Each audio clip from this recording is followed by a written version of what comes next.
Deputy Collins. Deputy Collins, please. Thank you. Count Corla, isn't it the case, Taoiseach, any limited gains to the changes in direct taxation on low to moderate incomes will be wiped out by the water tax in January? The changes in this budget are extremely modest. A single worker earning €15,000 will see a weekly €2 rise in their take-home pay, barely the price of a cup of coffee. A married couple on €15,000, one income, two children, will see €4 increase in their wages per week. 2 cups of coffee, barely enough for. Isn't it the case that the government have panicked after the massive demonstration last Saturday, combined with the results of the 2 recent by-elections on Saturday, that your government have responded with a series of Mickey Mouse measures to try and curtail that reaction? The Minister for Finance announced tax relief at the standard rate of 20% up to a maximum of €500 per household per year. Is this an acceptance by the government, contrary to what we've been told repeatedly, that some households will actually pay up to €500 a year in water charges? In other words, double the amount that which you have repeatedly stated would be the average charge per household. Minister Howlin also announced a water subsidy worth €100 a year will be given to households on the household benefit package and those with a fuel allowance.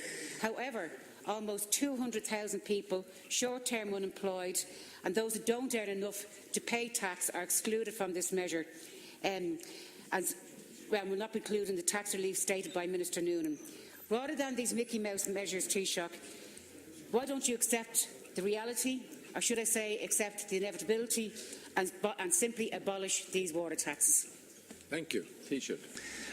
No, there's no intention of abolishing the water charges, Deputy Collins.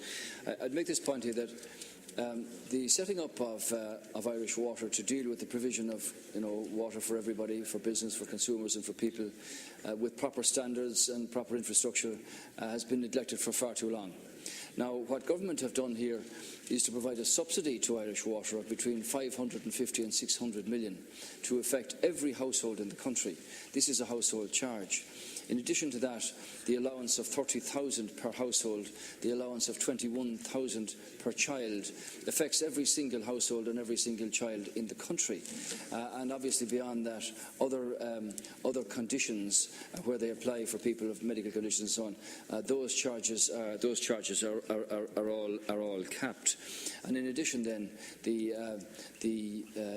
other benefits that have been announced by the Department of Social Protection for those on household benefit charges and so on mean that between the tax credit available and the other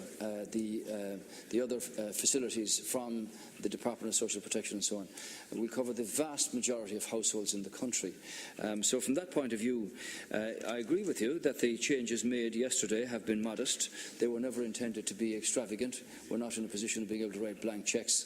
But in terms of the tax position, as I said to Deputy Martin, what's involved here, Deputy Collins, is the first of a 3-year programme of changing the income tax system to demonstrate that it pays to work, that work is rewarded, that workers are rewarded, and that those who are not in employment have the opportunity to come off the live register and get into the world of work. And as they progress up the line from lower paid to middle income earners, that's where the priority of government has been. So for the next budget in 2015, and if the people decide to re-elect this government in 2016, the same measures would apply in terms of the income tax changes, and that's designed to lessen the burden on people, to make it more obvious that work pays, and that people have that sense of extra money and, as a consequence, extra confidence to invest and spend in their own communities, and therefore we can build a society in the kind of country that we know that we can have. And the reality is, Taoiseach, as I said, some families will receive bills up to €500, and if they get a tax relief of €100, they're faced with a new austerity tax of €400. For an old age pensioner or someone living alone, they face a new austerity tax of €70 to €80 if they receive €100 from the government. We are subsidising a private limited company that you set up to raise 500 million, and now you're saying the state's going to subsidise this same company with 500 to 600 million euro in a subsidy towards them. This is just madness, madness in economics. And whatever measures they're going to be introduced for the short-term unemployed, this is a tax they cannot afford. And that was the message, Taoiseach, that was sent out last Saturday, where nearly 100,000 people came out from Dingle to Donegal, from Gorey to Galway, from Dublin, who said that they cannot pay this tax. That was a simple message. One placard said, when the bill comes through my door in January, if it's a choice between paying the water tax or feeding my kids, I'll be feeding my kids. And that's the message you have to take in this chamber today. And also from the by-elections as well, where it was anti-austerity and anti-water tax candidates who took those seats. So this is not about elections. This is about what people have left in their pocket. Given any sort of a gain in direct taxation has been completely wiped out by the austerity tax of water. Thank you. Will you, and I'll ask you again, Taoiseach, will you accept the inevitable, because you will have to? On the 1st of November, people are coming back out in the streets again, and we'll see if they come back out in their hundreds and thousands like they did last Saturday. And I'm hoping that will send a clear message to this government again that this tax has to be abolished. Taoiseach. Yeah, well, as I said to you, that's why the priority of government has been, Deputy Collins, to focus on the middle and lower income earners from 70,000 down, and that's why the rate of tax has been changed, the band has been changed. We've taken another 80,000 out of USC entirely. That means 410,000 people do not have to pay any USC charge, and at the lower level for lower paid workers, the two rates of USC are reduced as a consequence to help them.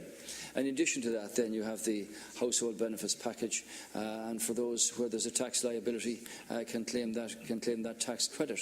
And that's the start of a 3-year programme in respect of the income tax system, so that people can be rewarded for the work that they do, that they have that extra burden relieved of them, therefore allowing them to spend more in their own communities.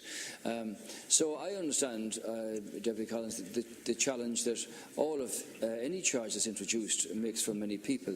But what I've tried to do here is to make this as affordable and as fair and as equitable as possible in the interest of providing proper facilities and high quality water for the entire country.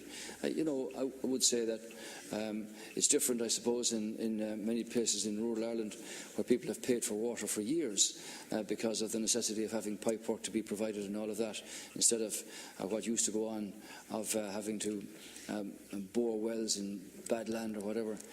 So that's an issue. But clearly, what we've tried to do here is make this fair, affordable and equitable. But we do need to invest, to fix the infrastructure, repair the treatment works, but a situation in this city where we're not losing 40% of the water leaking away. We just can't go on like that. So the changes made are designed to contribute to that system, and that they be as fair and as affordable, and that we help people by introduction of these changes where that applies. Thank you. That completes leaders' questions for